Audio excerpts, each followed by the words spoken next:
Hola compañeros y profesor. En esta ocasión les hablaré sobre un tema clave en los sistemas operativos, la virtualización y cómo los sistemas operativos gestionan múltiples entornos en un solo hardware. ¿Qué es la virtualización? La virtualización de los sistemas operativos consiste básicamente en compartir en un solo hardware varios sistemas operativos que pueden correr de forma completamente independiente. En otras palabras, es una tecnología que permite envolver múltiples entornos dentro de una sola máquina, aprovechando recursos como el CPU, la memoria y el almacenamiento. Por ejemplo, imaginemos que tenemos un sistema operativo Linux funcionando como si fuera un proceso dentro de Windows, usando una infraestructura VMware. Suena complejo, pero en realidad es bastante eficiente. Ahora, es importante aclarar que no es lo mismo virtualización que emulación. La emulación crea entornos simulados y suelen ser muchísimo más lentos. En cambio, con la virtualización, las instrucciones se ejecutan casi de forma nativa y el hipervisor solo interviene cuando hay que acceder directamente al hardware. Esto hace que las máquinas virtuales tengan un rendimiento muy cercano al de una instalación nativa. ¿Por qué es importante la virtualización? Hoy en día la virtualización se ha vuelto muy importante, pues nos ofrece eficiencia en el uso óptimo de recursos de hardware, flexibilidad en las pruebas de sistemas sin afectar el principal, ahorro de costos al utilizar menos dispositivos físicos y seguridad con el aislamiento de entornos. ¿Cómo funciona la virtualización? Para que la virtualización funcione es necesario de un software que es conocido como hipervisor. Este software es el encargado de crear y gestionar las máquinas virtuales, asignándoles recursos como CPU, memoria, ancho de banda, almacenamiento, entre otros. ¿Qué gestiona el hipervisor? El hipervisor es el encargado de gestionar los recursos físicos del hardware para asignarlos eficientemente a las máquinas virtuales. Distribuye el tiempo de procesamiento del CPU asignando núcleos específicos y evitando la centralización. Con la RAM ajusta la asignación de forma flexible para optimizar el uso real. En cuanto al almacenamiento, crea discos virtuales vinculados al hardware ahorrando espacio. También virtualiza dispositivos como tarjetas de red y discos duros, permitiendo su uso compartido entre varias máquinas virtuales. Por último, es importante mencionar el aislamiento, donde cada entorno funciona de manera independiente. Así que si una máquina virtual falla, pues no afecta a las demás. ¿Cómo funciona el hipervisor? El hipervisor actúa como una capa de abstracción entre el hardware y los sistemas operativos guest. Por un lado, intercepta las instrucciones privilegiadas. Cuando un sistema operativo intenta acceder al hardware, el hipervisor captura esta solicitud y la redirige al recurso físico adecuado. Por otro lado, permite la ejecución nativa para operaciones no privilegiadas, dejando que las instrucciones se ejecuten directamente en el hardware. Esto hace que el rendimiento sea casi igual a la de una instalación física. Los hipervisores se dividen en dos. Primero les hablaré del tipo 1, el cual es conocido como servidor dedicado, nativo o en inglés bare metal. Este tipo son los que se instalan directamente sobre el hardware y es el que hace posible el funcionamiento de sistemas operativos. En realidad es el que los controla. Ocupa el lugar de un sistema operativo host y programa los recursos de las máquinas virtuales directamente en el hardware. Este tipo de hipervisor suelen encontrarse en centros de datos empresariales o en entornos basados en servidores, o sea, en entornos más profesionales. A continuación les muestro algunos ejemplos de este tipo de hipervisores. Específicamente el último, que que es el Citrix Xen Server, es importante porque es el que usa Amazon en sus servidores. Ahora les hablaré del tipo 2, que es también conocido como el hipervisor alojado, en inglés hosted. Este hipervisor se ejecuta en un sistema operativo convencional, como una capa de software o una aplicación. Funciona extrayendo los sistemas operativos guest del sistema operativo host. Los recursos de la máquina virtual se programan en un sistema operativo host que después se ejecutan en el sistema de hardware. Este tipo de hipervisor es ideal para aquellos usuarios que buscan ejecutar varios sistemas operativos en una computadora personal, como nosotros, siendo estudiantes de ingeniería en computación. Este tipo de hipervisores son de gran utilidad. Un punto importante es que este hipervisor de virtualización alojado no tiene acceso directo al hardware y debe pasar forzosamente por el sistema operativo. A continuación les muestro algunos ejemplos de este tipo de hipervisores. Como podemos ver, estos son muchísimo más comunes y más útiles para nosotros que somos estudiantes. Ahora, ¿qué falta para que gestionen múltiples entornos en un solo hardware? Para que múltiples entornos puedan funcionar, se necesitan 3 cosas claves. Abstracción de hardware, donde el hipervisor engaña al sistema operativo guest mostrando dispositivos virtuales en lugar de los físicos. 2. Aislamiento estricto. Cada máquina virtual corre en su propio sandbox con recursos independientes que no se mezclan. 3. Gestión de recursos. Prioriza y distribuye el uso de CPU, RAM y otros recursos según la demanda actual. Lo interesante es que solo se virtualiza lo necesario. Por ejemplo, en una máquina virtual, alrededor del 95% de las instrucciones del CPU se ejecutan directamente en el hardware y solo el 5% pasa por el hipervisor. Esto es mucho más eficiente que la emulación, donde absolutamente todo se traduce. Ahora vamos a ver cómo se relaciona la virtualización con el sistema operativo en un entorno virtualizado. Aquí podemos ver que tenemos 2 sistemas operativos, que es el anfitrión y el invitado. Primero les hablaré del sistema operativo anfitrión, en inglés host. Este sistema operativo es el que corre directamente sobre el hardware físico de la máquina. Su función principal es gestionar los recursos de hardware, tales como el CPU, la memoria, los dispositivos de entrada y salida, etc. Este sistema los asigna a las máquinas virtuales según sea necesario. Después tenemos el sistema operativo invitado, que en inglés es guest.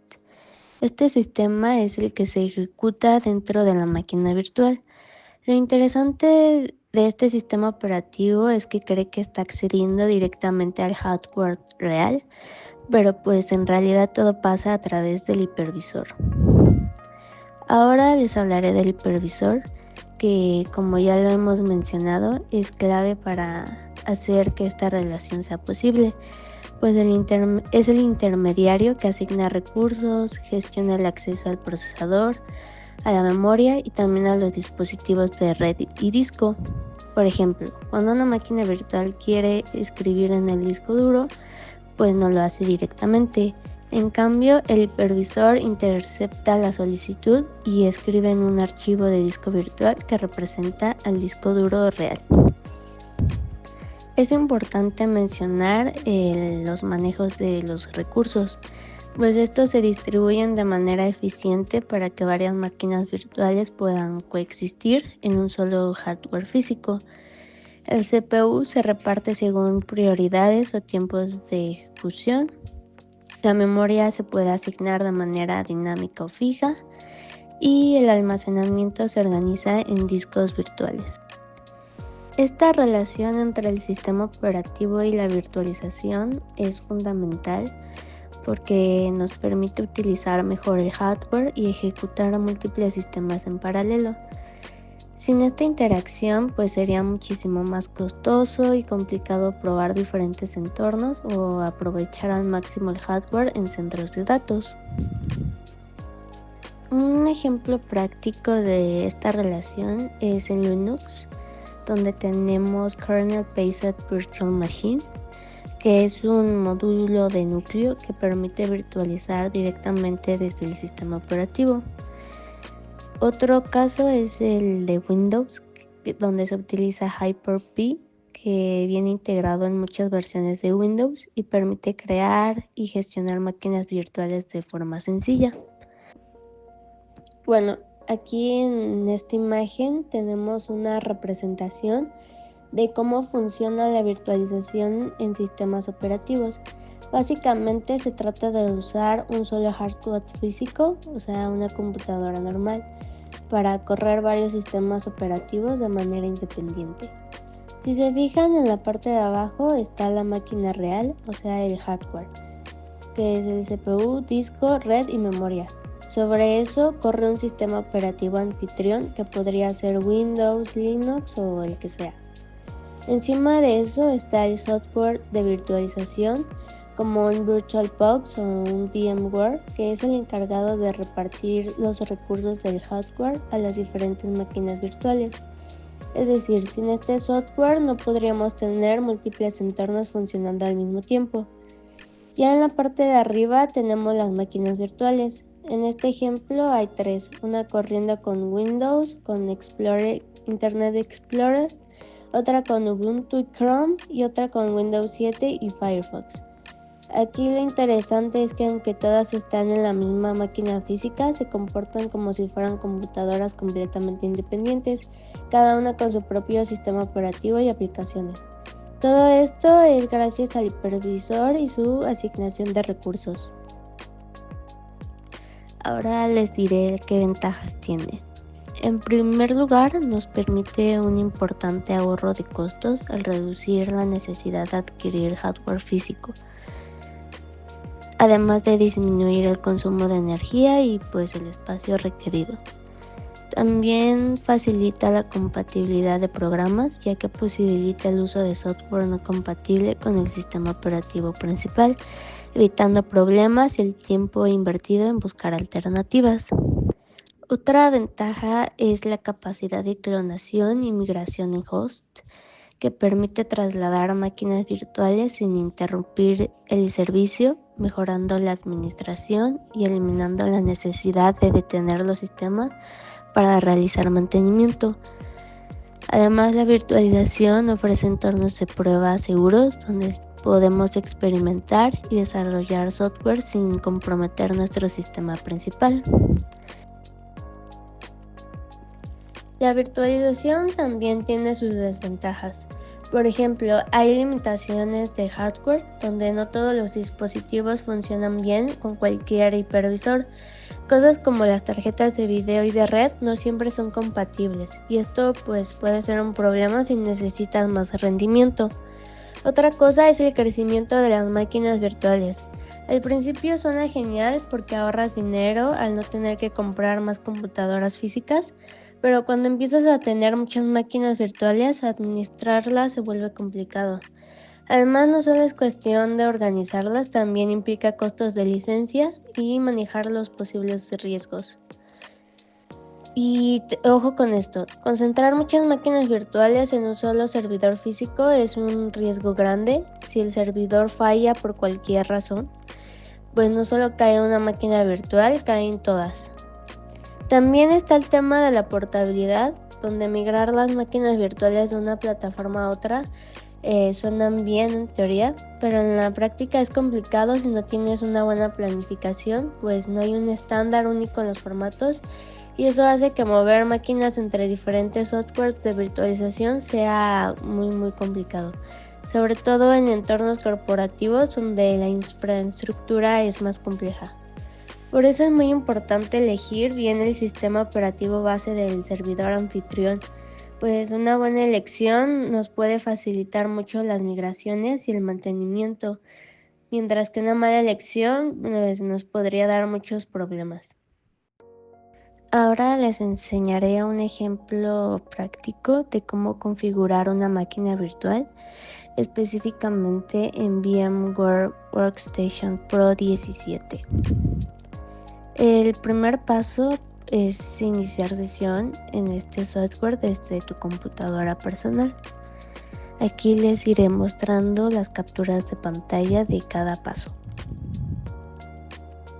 El segundo paso es crear la máquina virtual, donde haremos clic en Create a New Virtual Machine, que es crear una nueva máquina virtual, en la pantalla de inicio.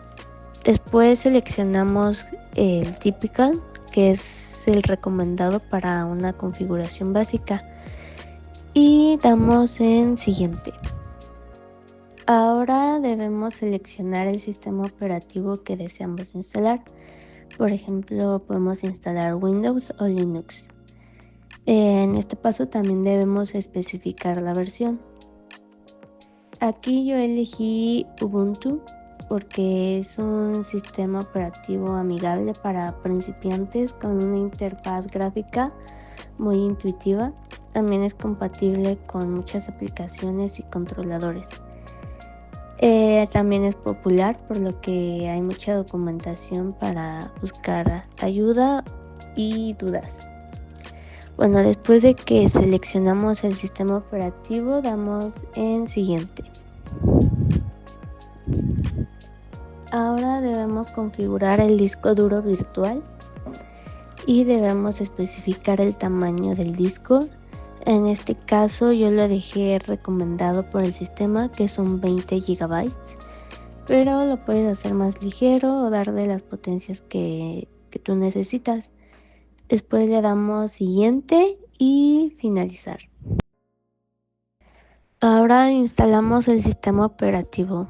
Este puede ser un archivo ISO o un CD/DVD físico, y este lo puedes adjuntar desde tus archivos. Este archivo ISO va a depender de tus necesidades. Ahora, para iniciar la máquina virtual, le damos en Power on this virtual machine y pues solo esperamos que se instale el sistema operativo y deberá aparecer esta pantalla. Como podemos ver, tenemos una gran gama de aplicaciones con una interfaz gráfica muy fácil de usar. Todo esto lo podemos hacer sin afectar nuestro sistema operativo principal, y por lo cual la virtualización es muy práctica, pues podemos crear máquinas con las necesidades que deseemos y de forma muy rápida y fácil. Hoy en día también se usan los contenedores, una tecnología más ligera que podría verse como una forma simplificada de la virtualización. A diferencia de las máquinas virtuales, los contenedores comparten el mismo kernel del sistema operativo host, lo que hace que su ejecución sea más rápida y con menos sobrecarga. Un ejemplo muy popular es el Docker, donde mis compañeros ya hablaron más a fondo sobre este tema. En resumen, la virtualización es una tecnología que realmente optimiza el uso del hardware, permitiendo correr varios sistemas operativos en una sola máquina de forma más económica. Además, hace que la gestión de servidores y centros de datos sea mucho más eficiente. Por eso, hoy en día es fundamental en áreas como la computación en la nube, la industria y el desarrollo de software. Pero como cualquier herramienta, no es perfecta. Pues la seguridad es un punto clave. Si no se manejan bien ciertos datos, se corre el riesgo de sufrir ataques no deseados. Así que además de aprovechar sus ventajas, siempre hay que mantenernos en un enfoque seguro para evitar problemas en el futuro. Y bueno, eso sería todo por mi exposición. Espero les haya quedado claro este tema y muchas gracias.